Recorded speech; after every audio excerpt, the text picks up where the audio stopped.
Y dejé de comer para dejar de sentir, porque curiosamente cuando yo dejaba de comer, que fue como una manera no sana para poder sobrevivir, lo único que podía sentir era hambre.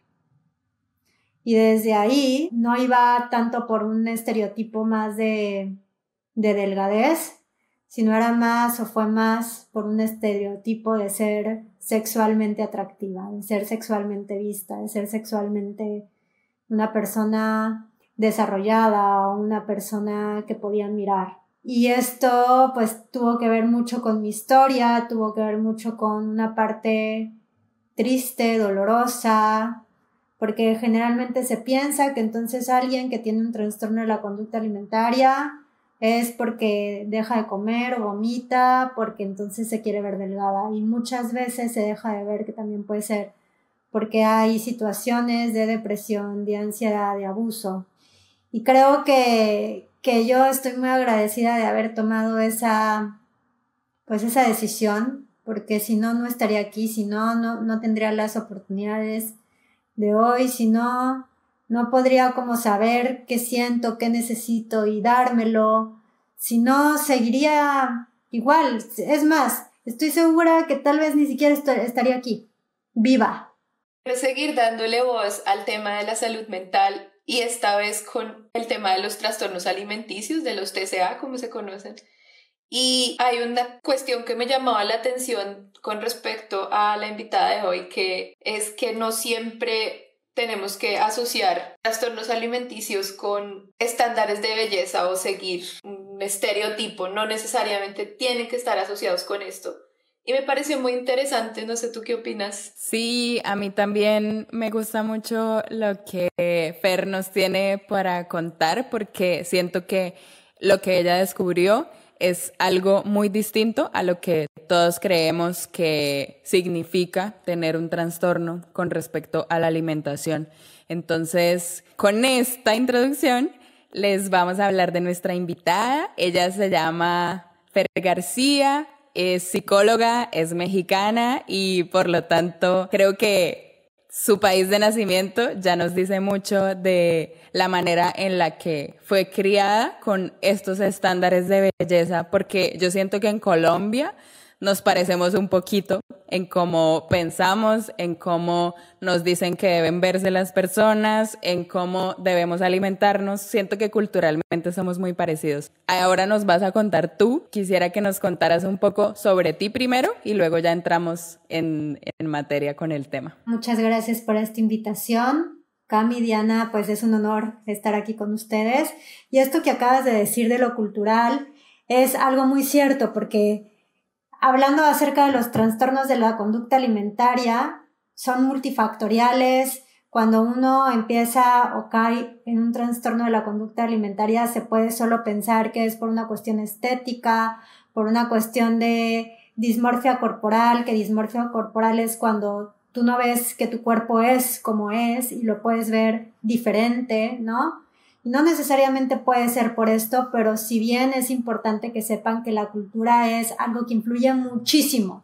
Desgraciadamente sí vivimos en una cultura gordofóbica, en una cultura en donde todo el tiempo estamos viendo estándares de belleza inalcanzables, estándares de belleza donde es imposible, en donde definitivamente pues nunca vamos a alcanzar esos estándares de belleza, ¿no? Y esto pues es a raíz de grandes empresas que hay detrás y bueno, iré explicando un poco a detalle esto, pero bueno, yo como psicóloga pues me da mucho gusto estar acá porque no solo soy psicóloga y psicoterapeuta, sino que yo misma también viví por un trastorno de la conducta alimentaria y eso hace que yo desde mi trinchera y desde acá donde estoy pues le ponga voz a estos temas que son tan importantes y que tristemente pues existen en nuestra sociedad y que también tristemente es algo que se ha normalizado muchísimo. Y el episodio de hoy me gusta sobre todo porque tú nos vas a hablar desde ese lugar profesional, desde esa mirada psicológica, desde tu conocimiento, pero también nos vas a hablar de tu experiencia propia. Sí, y casualmente quisiéramos empezar por ahí, que nos cuentes un poco de tu historia, o sea, más que tu historia como el cómo era tu contexto personal, familiar, escolar, cuando cambia tu relación con la comida y cómo se da este cambio? Mi trastorno de la conducta alimentaria empieza en la pubertad, adolescencia. Es el recuerdo, ¿no? O sea, que yo tengo cuando empecé a tener un cambio, empecé a tener como una relación distinta con la comida. Fue a partir de ahí, porque en la pubertad y en la adolescencia es cuando empiezan a haber estos cambios físicos en tu cuerpo. En mi contexto, en mi entorno, mi trastorno de la conducta alimentaria no fue más un tema del quererme ver delgada, no iba tanto por un estereotipo más de delgadez, sino era más o fue más por un estereotipo de ser sexualmente atractiva, de ser sexualmente vista, de ser sexualmente una persona desarrollada o una persona que podían mirar, ¿no? Y esto pues tuvo que ver mucho con mi historia, tuvo que ver mucho con una parte triste, dolorosa, porque generalmente se piensa que entonces alguien que tiene un trastorno de la conducta alimentaria es porque deja de comer o vomita, porque entonces se quiere ver delgada. Y muchas veces se deja de ver que también puede ser porque hay situaciones de depresión, de ansiedad, de abuso, ¿no? Entonces, mi caso fue más desde este lado. ¿Cómo eran tus conductas? ¿No comías o te saltabas comidas o escondías la comida? O sea, ¿qué había de, digamos, inusual ahí? Yo la verdad es que lo hice muy inconsciente. Nunca me levanté un día queriendo tener un trastorno de la conducta alimentaria. Yo creo que generalmente no te levantas un día queriendo tener un trastorno de la conducta alimentaria. Es una situación seria, es una situación compleja, es una situación en donde definitivamente creo que hay que darle voz a esto, ¿no? Y yo dejé de comer para dejar de sentir. Y dejé de comer para dejar de sentir porque, curiosamente, cuando yo dejaba de comer, que fue como una manera no sana para poder sobrevivir, ¿no? Lo único que podía sentir era hambre. Y desde ahí fue donde yo me refugié en un trastorno de la conducta alimentaria. Yo me saltaba comidas y yo no estaba como muy consciente de mi comportamiento, de mi conducta, o sea, yo pensaba que era algo normal y entonces, claro, todo el mundo me volteaba a ver y me decía, es que estás muy delgada, y entonces yo justificaba mucho esto, yo lo justificaba porque, claro, el entorno, la familia juega un papel importante también cuando hay alguien que tiene un trastorno de la conducta alimentaria o una adicción. ¿Qué edad tenías cuando empezó a suceder esto, cuando ya fuiste consciente? Cuando empecé a ser consciente ya fue a los 21, 22, ¿no? O sea, sí fue una edad ya pues más, no de mi adulta joven, ¿no? O sea, que fue cuando empecé verdaderamente a mirarme, verdaderamente a decir, creo que tengo un problema, creo que esto no está bien. ¿A qué edad empieza tu trastorno? Bueno, o sea, llevaba así desde que tenía, pues conscientemente, yo creo que desde los 12, y fue hasta que decidí internarme, ¿no? Hasta que decidí ir a una comunidad terapéutica que fue la comunidad terapéutica en donde pues, me salvó la vida y donde pude tener ayuda y donde pude, ¿no? Como realmente trabajar, y que además un proceso de recuperación es de por vida. Empecé ahí, que fue como a los 23, 24, y sigue mi proceso de recuperación ahora a mis 34. O sea, creo que esto no termina, ¿no? En el sentido de que es un estilo de vida, ¿no? La recuperación es un estilo de vida, el mirarme es un estilo de vida, el trabajar, como el hacer todo lo que necesito hacer, ¿no? Para estar bien, para estar aquí, para ser consciente, es un estilo de vida, ¿no? Pero estoy segura de que se puede salir. Estoy segura, y creo que yo soy un ejemplo de que se puede, y yo no solo yo, sino mucha gente a mi alrededor que ha pasado por esto. Es algo que se puede salir, pero que justo se necesita primero mucha compasión y muchas ganas, y no solo las ganas, sino el verdaderamente querer salir de aquí, ¿no? Como el querer tocar un fondo, el como decir, no puedo sola. Es algo que va mucho más allá de mí, y sobre todo el no solo mirarte, sino que entender que es un camino donde va a haber mucho dolor, mucho infierno, pero que de ahí se sale, ¿no? Que no hay otra manera de hacerlo, o sea, que no hay otra manera y que no te la vas a pasar bien y que definitivamente hay subidas y bajadas y que creo que muchas veces se ha romantizado un proceso terapéutico como esta parte de que hay que ser felices y generalmente creo que de lo que verdaderamente se trata es de entender y como cuerpo encarnado que somos sentimos y que el sentir no está mal y que si sabemos lo que sentimos podemos saber qué necesitamos y cuando sabemos qué necesitamos podemos hacer algo con eso, ¿no? Y que creo que es un proceso que en mi caso ha sido un proceso duro, un proceso doloroso y que sigo teniendo mi proceso, pero que hoy estoy sana y que hoy ya no peso 32 kilos que pesaba, ¿no? Y lo digo así y se me eriza la piel y me conmuevo porque digo, qué triste es mirar y saber qué es lo que nos vende, qué es lo que nos dice la cultura, que es muchas veces, ¿no? Como esta parte que generalmente muchos de los TCA sí vienen por ese medio, o sea, sí hay, ¿no? Que porque es triste que tú ves un anuncio y el anuncio que tú ves es que te venden cuerpos.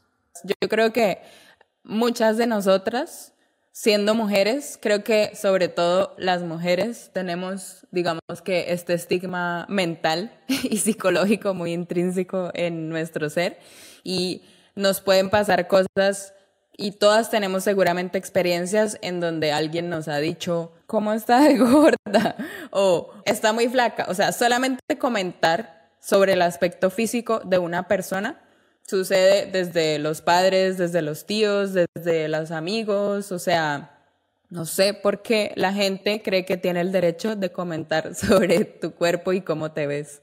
Suele además pasar que relacionan, ay, ¿cómo estás de linda? Bajaste de peso, ¿cierto?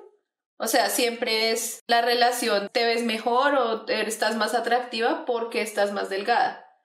¿Qué quiere decir intrínsecamente eso? Antes no lo eras porque estabas gorda o antes no lo eras porque pesabas más. También volviendo al tema de tu historia personal, ¿sí crees que la cultura o digamos el estereotipo de belleza de delgadez sí influyó o sientes que en tu caso el TCA se desarrolla más desde un tema interno, un tema de depresión y un tema, como tú decías, que pues me parece muy fuerte que digas quería sentir hambre para no sentir nada más? Evidentemente estabas atravesando por un proceso de depresión. Que fueras o no consciente, tal vez no. ¿Sientes que hubo factor cultura también? Sí, pues creo que en mi caso y los casos de los TCA son multifactoriales y cuando hablo de algo muy multifactorial me refiero a que no solo es la cultura influye muchísimo, sí, o sea, no podemos separar la cultura y no podemos separar el entorno en donde estamos y no podemos separar y no podemos decir que entonces yo enfermo y que yo soy la única que enfermo. Yo enfermo en relación y sano en relación. Y entonces mi caso fue multifactorial, sí. O sea, fue una combinación entre la cultura, fue una combinación entre situaciones de depresión, ¿no? Fue una situación en donde, pues, cuestiones familiares, ¿no? O sea, son varias cosas. No solo puedo decir, solo es la cultura, o solo es lo familiar, o solo fue la depresión, o solo fue el abuso. No, o sea, fue algo multifactorial en mi caso. Y que creo que hay que trabajarlo desde ahí. Y que generalmente cuando alguien pasa por un TCA, lo que pasa es que es muy difícil poder hablarlo, poderlo decir, poder expresarse, poner sobre la mesa lo que realmente el mundo interno. yo no podía poner sobre la mesa verdaderamente lo que estaba sintiendo, verdaderamente lo que estaba pasando. Me está pasando esto, mírame, ¿no? Estoy viviendo esto, mírame. Porque generalmente uno cree y uno piensa que la persona que está enferma es la del problema. Y dejan de mirar que hay un sistema familiar, y se deja de mirar que hay una cultura detrás, y se deja de mirar, ¿no?, que hay otros factores que también influyen. Y si solo queremos sanar, ¿no?, a la persona desde ahí, no vamos a llegar. Tú nos dices que más o menos duraste entre 10 años sufriendo este trastorno. ¿Qué pasa contigo en esos 10 años y qué pasa diferente cuando vas a ese lugar, cuando vas a esa institución y dices como, quiero hacer algo diferente y quiero sanarme? Pues bueno, esta es una pregunta interesante y creo que hace 10 años, cuando estaba con mi TCA activo, no me podía relacionar como me relaciono ahora. Vivía todo muy sola, me aislaba, no salía. Mis relaciones no eran relaciones profundas, estaba mucho como en un deber ser, como en una pose, en una máscara, esta soy yo, ¿no? Que es algo en lo que yo me tengo que cachar mucho en mi día a día, ¿no? O sea, porque es también parte de mi personalidad, parte de poner una máscara y decir, ¿cómo estás? Está todo bien, ¿no? Pero sí puedo decir que de hace 10 años a hoy soy otra totalmente, porque para empezar estoy viva y estoy sana, ¿no? Y que creo que eso es lo importante, y tengo como esta vitalidad y estas ganas de estar en el mundo, estas relaciones distintas, como todo lo que he podido lograr, ¿no? O sea, como ha sido un antes y un después.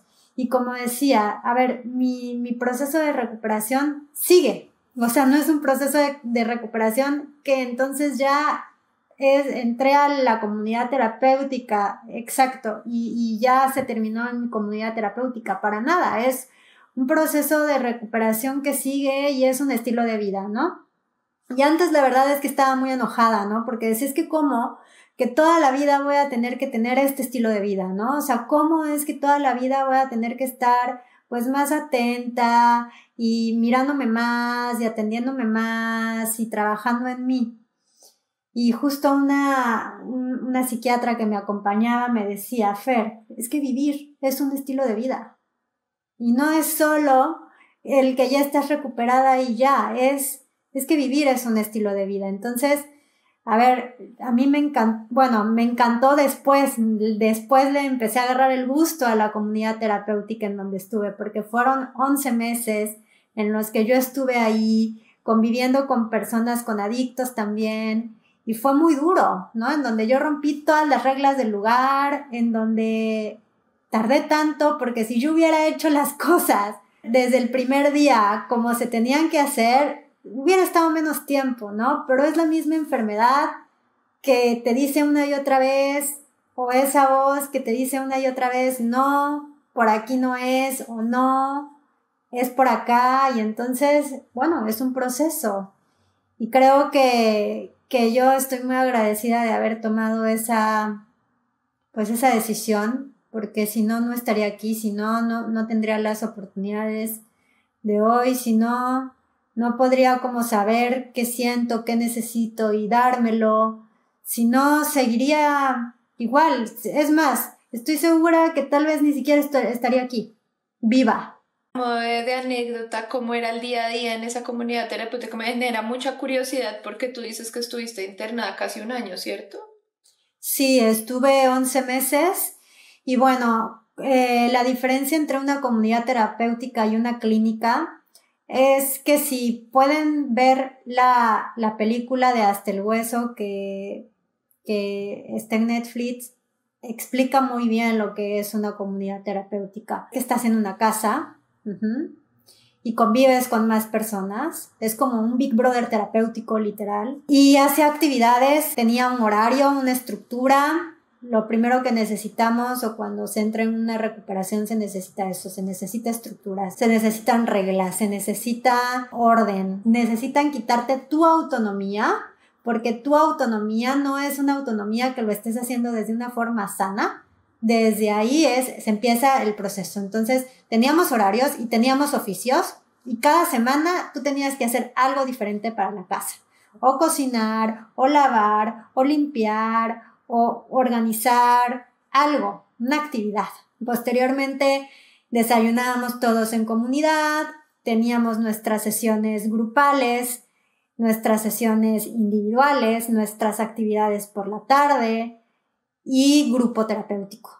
También de Alcohólicos Anónimos, AA, ¿no? O sea, generalmente pues también había adictos, entonces también justo, ¿no? O sea, ayudaba mucho tener esos grupos terapéuticos y justo así todos los días y todos los días. Entonces, tú ibas progresando, ¿no? En tu proceso, sí ibas cumpliendo ciertas cosas, ¿no? O sea, ciertos requisitos. Y había muchos terapeutas que vivían ahí, que daban la contención ahí, y como yo digo, ¿no? O sea, enfermas en relación y sanas en relación.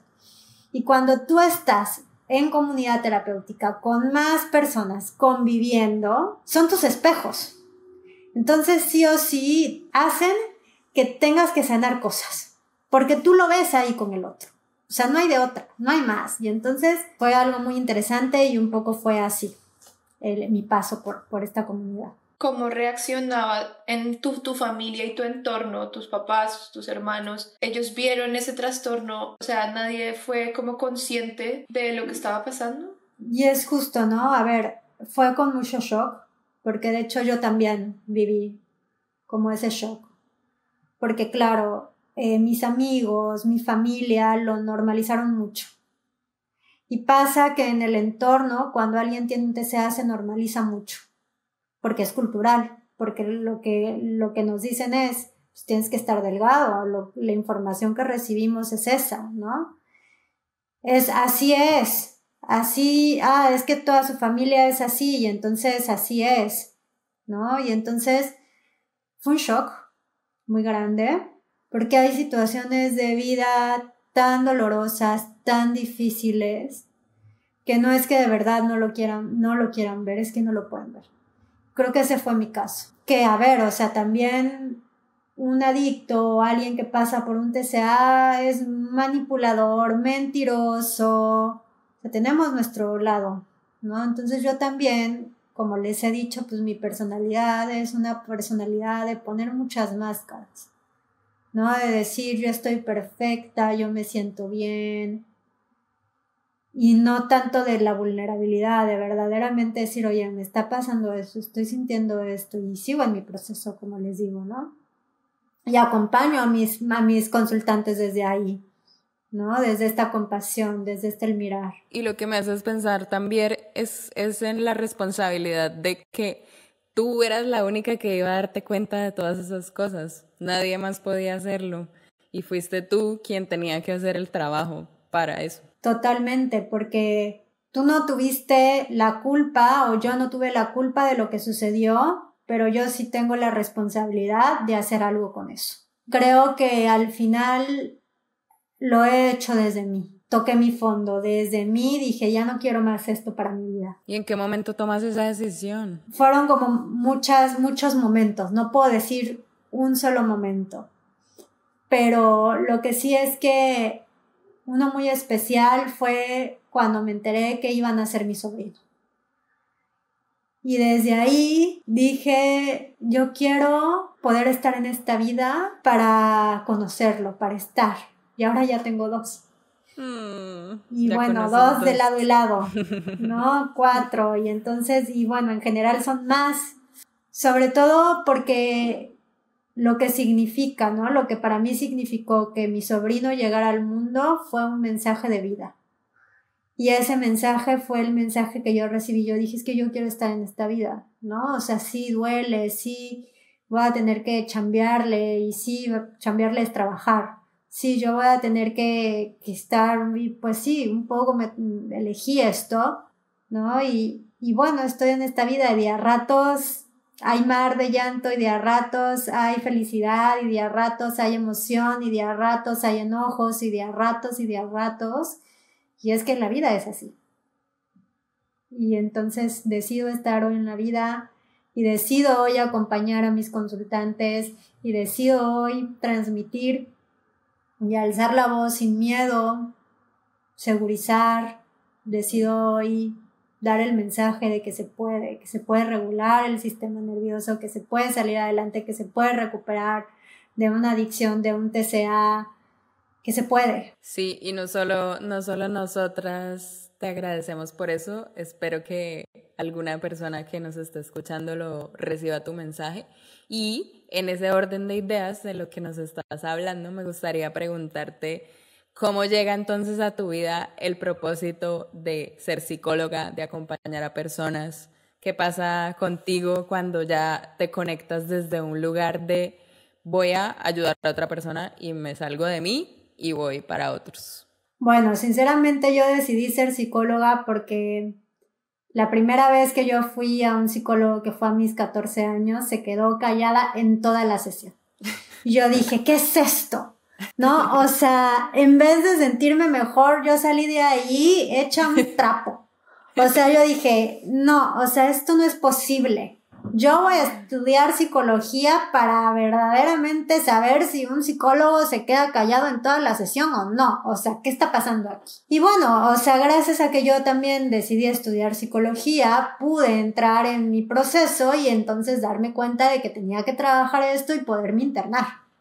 Y entonces ha sido un antes y un después. Porque claro, o sea, yo soy de las que digo que los mejores terapeutas son los que trabajan en sí mismos.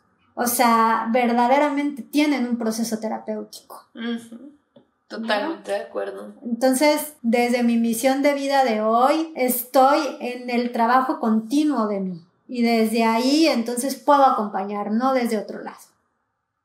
No desde un lado del ego, no desde un lado de ya me las sé todas, no desde un lado de a mí no me pasan estas cosas, no, desde un lado relacional, desde un lado de no tengo empático, no tengo la vida resuelta, ¿no? Y no sé si se tiene que tener la vida resuelta, pero lo que sí sé es que quiero vivir y que quiero transmitir el mensaje de que pase lo que pase, se puede sanar en relación. Y eso es un poco lo que yo hago. Soy súper neta, no hay resultados de microondas, es un proceso. Y no solo es desde la mente, porque yo desde la mente intenté sanar muchas cosas. Creo que ahora que estoy más abriéndome a otras cosas, me doy cuenta que también se necesita el cuerpo y que es que no estamos separados. Me gustaría que explicaras qué quiere decir cuando dices sanar en relación. Sanar en relación significa que muchas veces tus procesos los vives sola, lloras sola, te enojas sola, te preocupas sola y entonces vives tu mundo muy desde ahí, muy desde donde no ha habido un entorno que te ha podido sostener y acompañar en esto. Y eso los vivimos desde la infancia. Muchas veces vivimos situaciones de trauma, en donde no es que no hayan querido estar, no es que no podían estar, ¿no? Y entonces, de niñas, necesitábamos cosas. No es lo mismo que te caigas y que de repente alguien pueda acompañar tu llanto. Y entonces ahí se sana en relación a que alguien igual y no haya, porque no es lo que te pasa. No es lo que te pasó, ya te pasó y eso no lo vas a poder cambiar nunca. Pero lo que sí vas a poder cambiar en tu adulta que eres es cómo lo vives en relación con los demás. No desde la soledad, desde este apoyo, desde esta compañía terapéutica en tus entornos, en tus relaciones. ¿Qué tipo de relaciones eliges? ¿Son relaciones que te dan esta seguridad? ¿O qué tipo de relaciones son? Entonces, es un trabajo, ¿no? Y terapéuticamente se trabaja mucho en relación porque el terapeuta es ese testigo, que mira, acompaña. Y eso es algo muy valioso que también siento que debe tener cuidado uno y es también sanar en relación, pero también ser como muy sabio en de quién me rodeo. Total. Porque muchas veces en un proceso de vulnerabilidad, en un proceso de ansiedad, en un proceso de depresión, también te puedes encontrar con voces o con personas que te van a decir no lo que no quieras oír, pero sí no lo que tu vida necesita. Entonces cosas tan simples como tu misma familia, en tu mismo círculo, como no sé, no hagas show o no es tan grave lo que te está pasando o mira, te estás quejando y al otro lado del mundo hay niños con hambre o qué sé yo, la guerra en Medio Oriente y tú sufriendo por una bobada. Que la gente muchas veces no lo dice desde un lugar pues cruel, pero necesitas mucha empatía y necesitas a alguien que esté dispuesto a entender que por mínimo que parezca tu dolor, para ti es tu dolor y no hay otro más. Y mira que cuando dices eso, también me hace pensar en otra persona que vamos a tener como invitada, en la cual hablamos de esto, y ella decía que en este momento lo que se predica como crecimiento personal, como sanación, como procesos internos, son muy desde la soledad. Y eso es de lo que se habla en este momento. Claro, yo soy responsable de hacer ciertas cosas, pero no solamente es mi trabajo, porque también vivo con otras personas, porque también comparto mi vida con otras personas, porque también busco relacionarme de manera distinta. Entonces, claro, es súper lindo que no lo hagas pensar y que no lo muestres, porque no todo es mi responsabilidad. Y cuando digo eso, ahí como que se quita un peso también de encima. Y es decir, claro, elijo qué personas me acompañan, pero no solamente lo estoy haciendo por mí, también lo estoy haciendo por otras personas. Entonces es súper lindo que lo muestres y que no lo digas de esa forma. Y que creo que también es una práctica de encontrar estos entornos apoyadores, como le digo yo, y es una práctica también desde ti encontrar tus recursos. También se necesita, ¿no? Tus recursos para regularte, tus recursos para que cuando te encuentres estos entornos que no son apoyadores te puedas sostener, lo puedas traspasar. Ajá, y eso es una práctica. Y es de muy poco a poco. Muy valioso porque no es que no te los vayas a encontrar, no es que estés como evitando, sino que si llegan cosas a tu vida que tú dices, sepas identificar, esto no me sirve, lo bloqueo, agradezco lo que me están diciendo, pero no entra en mí, y eso requiere también, pienso yo, mucha fuerza mental, porque en un momento de vulnerabilidad todo te puede hacer vulnerable. Y que al final, te digo, es una práctica y es de gota en gota, muy poco a poco, y también de entender, de ser compasiva, de mirar, ¿no? O sea, la funcionalidad, que al final, a ver, o sea, yo le agradezco a mi TCA porque eso es lo que hizo que yo esté aquí también, que haya sobrevivido a muchas cosas, que ahora he aprendido y sigo aprendiendo otras maneras y encontrando entornos seguros, apoyadores también. Por eso es una práctica y es un estilo de vida en donde tú también tienes que entender que mucha gente se puede ir de tu vida y que no está mal. ¿Y con qué herramientas te conectas tú personalmente para llevar este estilo de vida? Primero, mi propio proceso terapéutico, que ese no lo suelto. Después, pues obviamente nutrirme. Actualmente no me peso, actualmente no sigo dietas, pero lo que sí hago es que me nutro. O trato de nutrirme, trato de justo ver qué es lo que mi cuerpo necesita, sobre todo. También, pues ahorita estoy trabajando mucho el cuerpo, haciendo ejercicios para regular mi sistema nervioso, nervio vago, naturaleza, respiraciones, aceites esenciales, mi propia terapia, el yoga, la meditación, el mindfulness. Amo los temazcales y me voy a hacer mis temazcales. ¿Qué es eso? Un temazcal es una ceremonia ancestral mexicana maya en donde, bueno, te metes como en un iglú y hay piedras calientes y es como un sauna muy muy caliente y bueno, tiene su parte un poco religiosa, chamánica, espiritual, y esa, como ese iglú, que lo digo iglú pero no es un iglú, es una, no sé, es como asemeja el vientre materno, ¿no? Entonces, pues bueno, es una ceremonia muy bonita, a mí me gusta mucho, a mí me ayuda mucho, me ayuda a enraizar. Es una ceremonia que se hacía hace siglos. El rodearme de personas que realmente pues me puedan hacer sentir bien. El arte terapia también es un recurso que ocupo mucho, el arte. Pues mi relación con la comida hoy no es una relación o sea, es una relación en donde yo no restrinjo. Si a mí se me antoja algo y le doy eso a mi cuerpo, ¿no? Es una relación donde tengo una alimentación intuitiva, en donde todos los meses, o sea, cada 6 meses me hago mis análisis de sangre y ahí me doy cuenta cómo estoy. Si mis análisis de sangre salen bien, es que estoy bien y ya está. En ese momento que estaba, digamos, latente, vivo el TCA, ¿sentías ansiedad o ganas de comer y te restringías? ¿O es que decías, no tengo ganas de nada? No, más bien era como no tengo ganas de nada. De días a días era un no tengo ganas de nada, y de días a días era como sí tengo hambre y sí me estoy restringiendo de las dos. Entonces hoy no me peso, hoy no sé cuánto peso, no tengo ni idea, ni quiero saber.